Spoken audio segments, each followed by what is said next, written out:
In today's video, Hakann from the Galactic Federation of Worlds reveals the mysteries of the universe to mankind in a Q&A manner.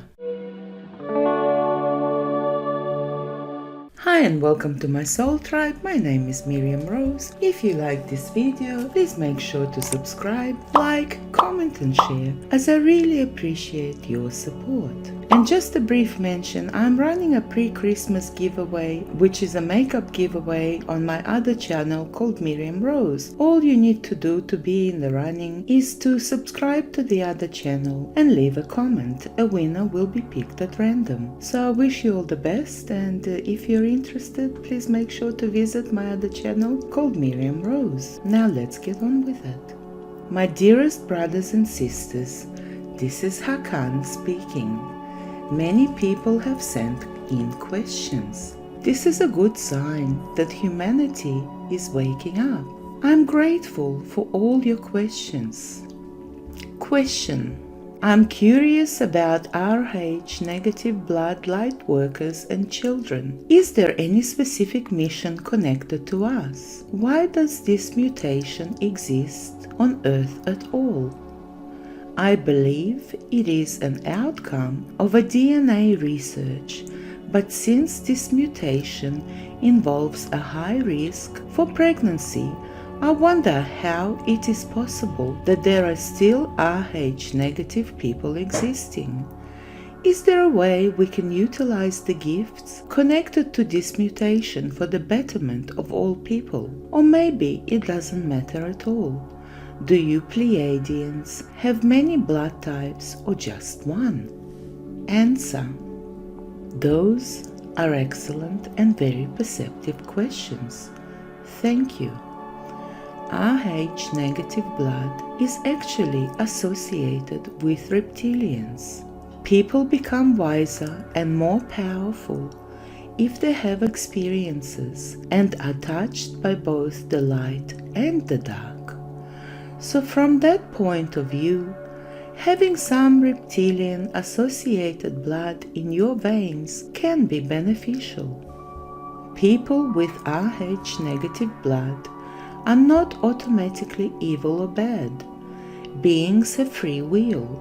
Earthlings certainly, but reptilians also. People with RH negative blood are still free to choose their own actions. There are also some reptilians who are on the side of the light. Also, you don't need to have RH negative blood to be an effective light worker. The channelers do not have RH negative blood, for example. Not all RH negative blood light workers have the same mission.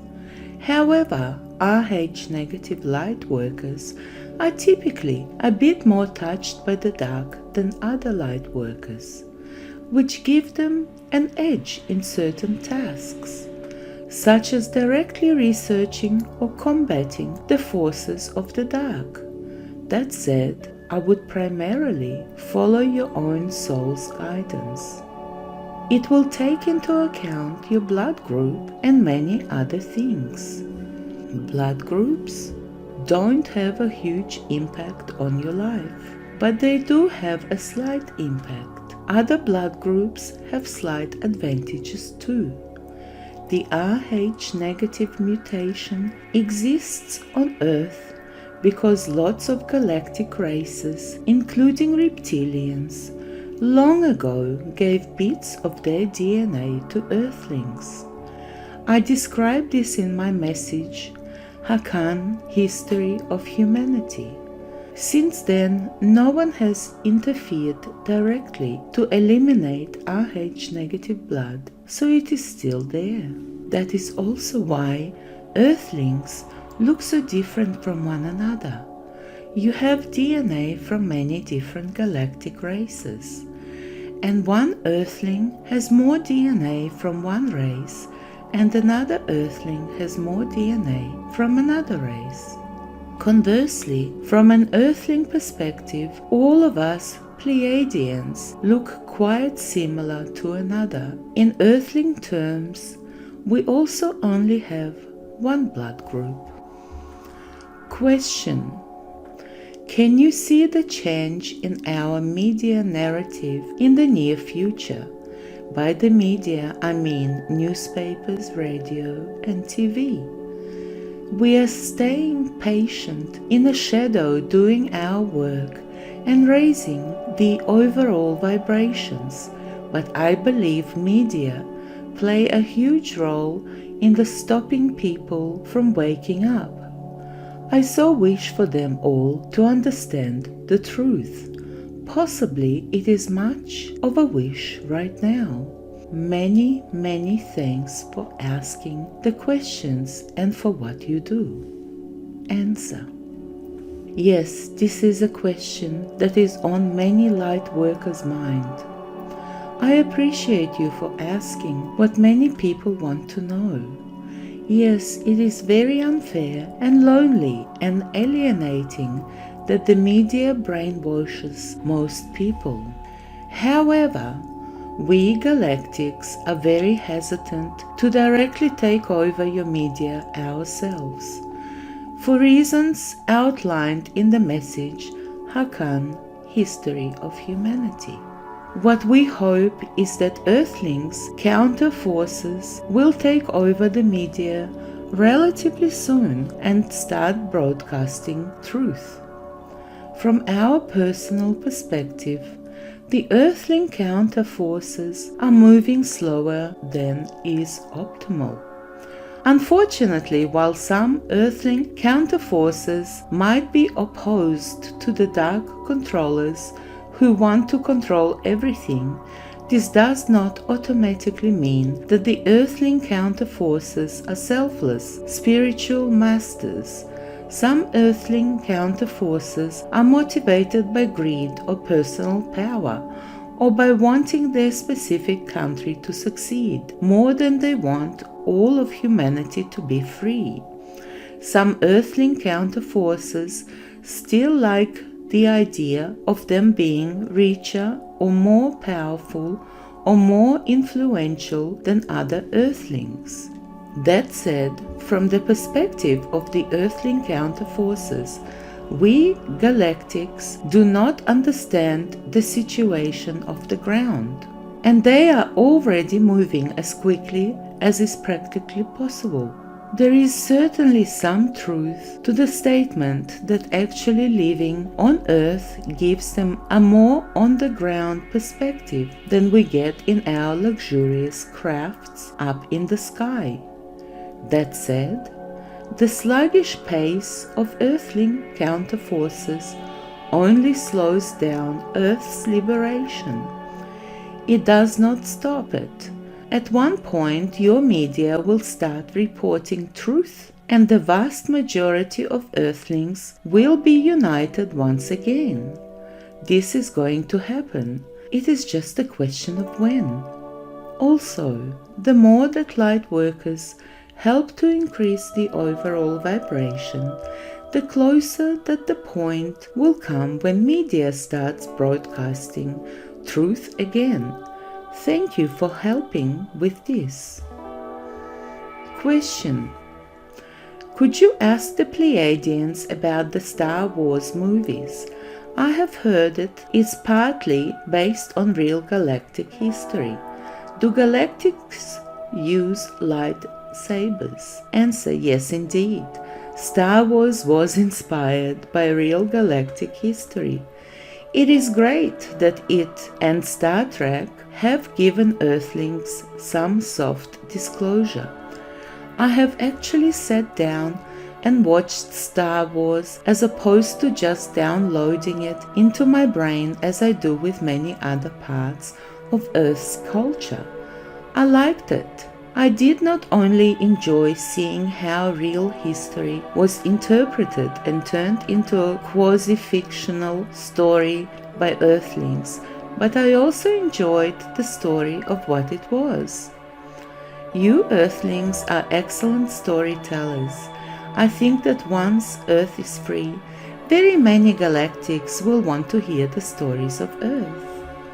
In general, any work or fiction that strongly resonates with many people typically has some core of truth or some core of real hidden history to it.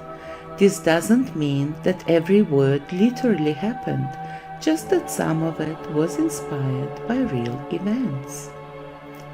Lightsabers were sometimes used, but more for sport or ceremonially or as a curiosity than for serious combat.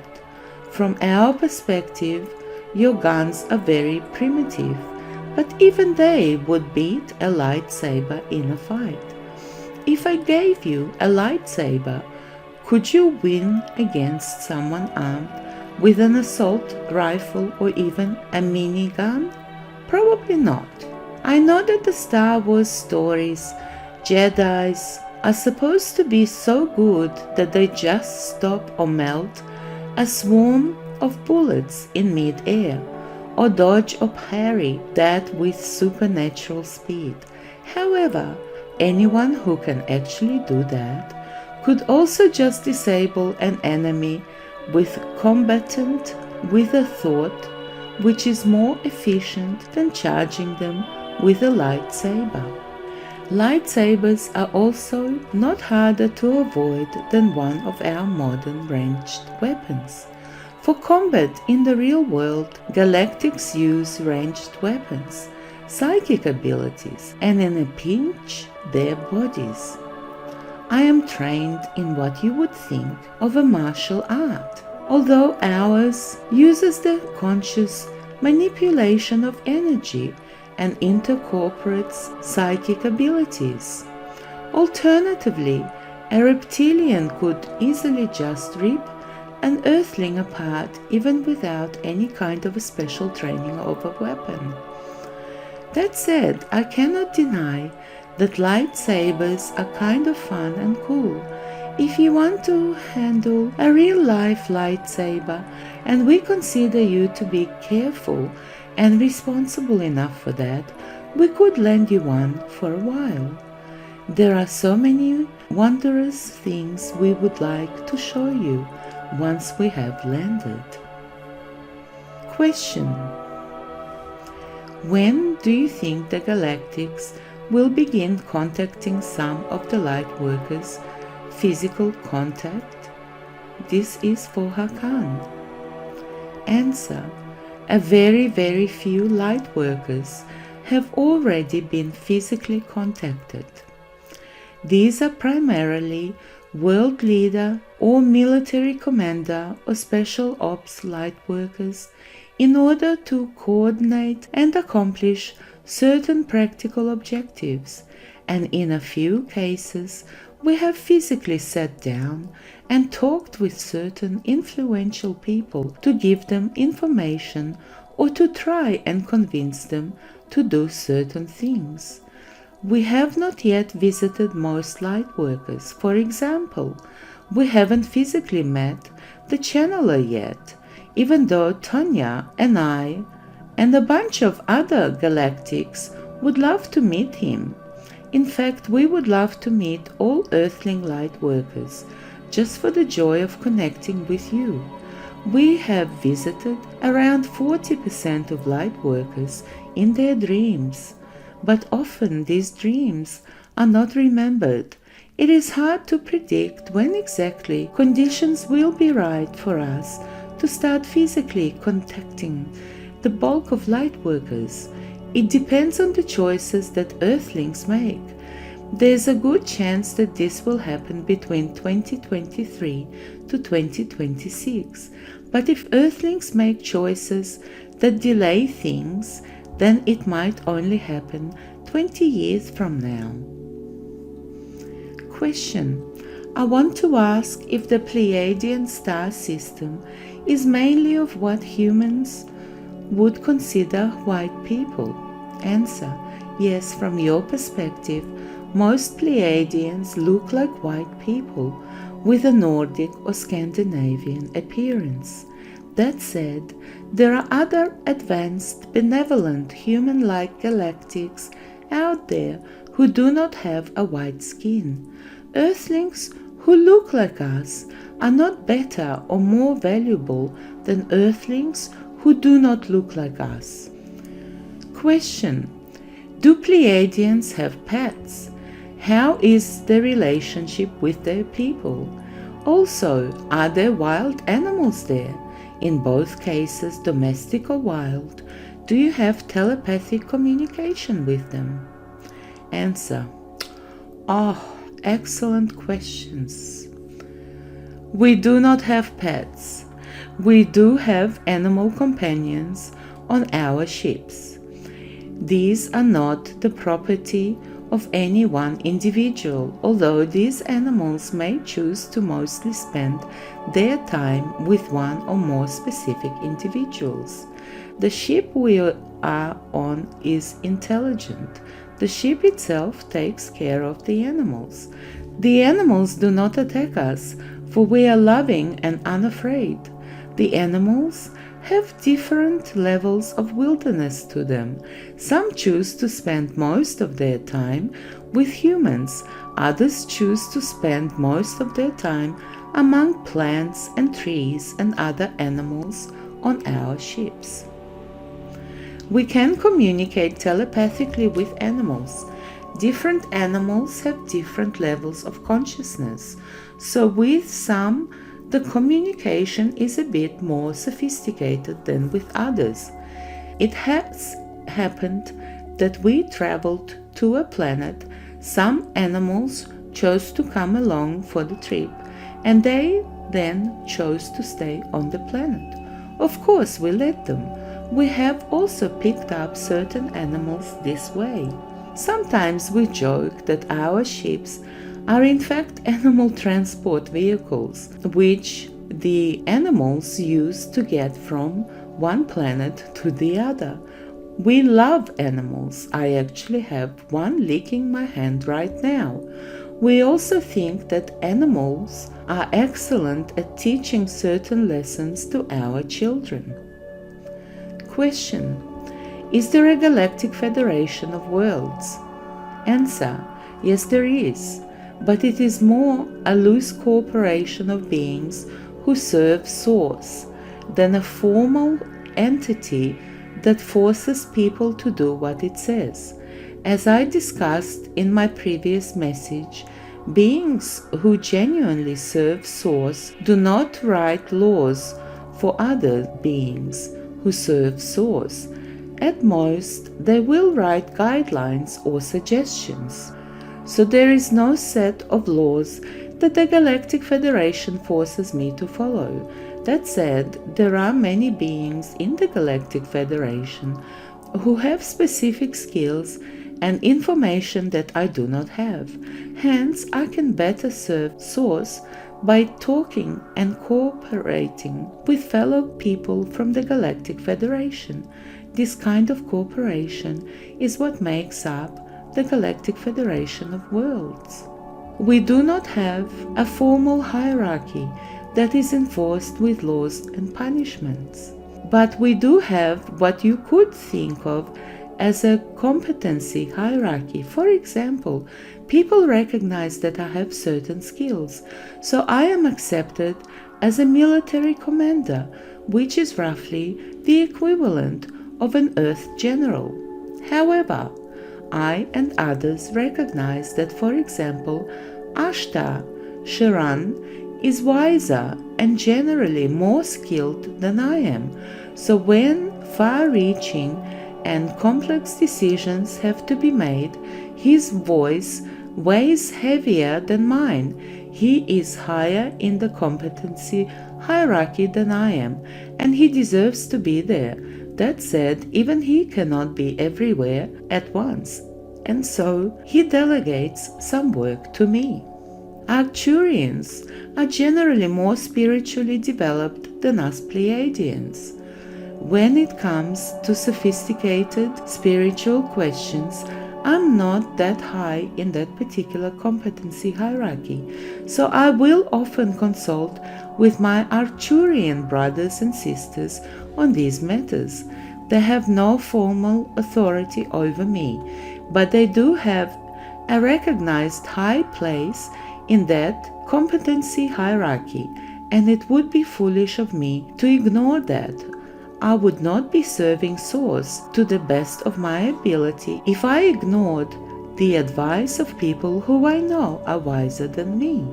Often, placement in Earth hierarchies is not determined by competence, but instead by power or wealth or nepotism or corruption or physical characteristics, or by having the right views. Of course, we agree that this is bad. However, hierarchies are simply necessary in order for society to function. Just picture an operating room where something unexpected happens and the surgeon can't act until he convinces the nurse that his act is the right one. Often the patient would just pass away in that case. So hierarchies are necessary.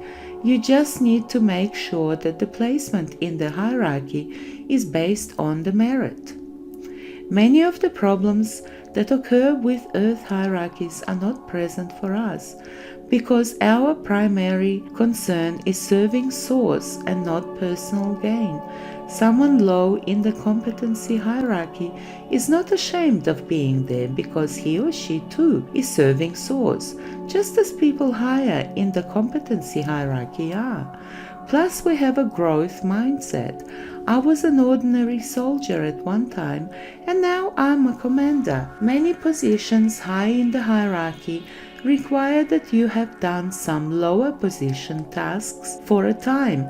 We also live for many hundreds of years, so there is plenty of time to work our way up and try our hand at different tasks. And we are all mind readers, so it is very obvious to every one of us where people deserve to be in the respective competency hierarchies. People with less inborn gifts are loved just as much by Source as people with more inborn gifts. So who are we to consider them to have less value as people?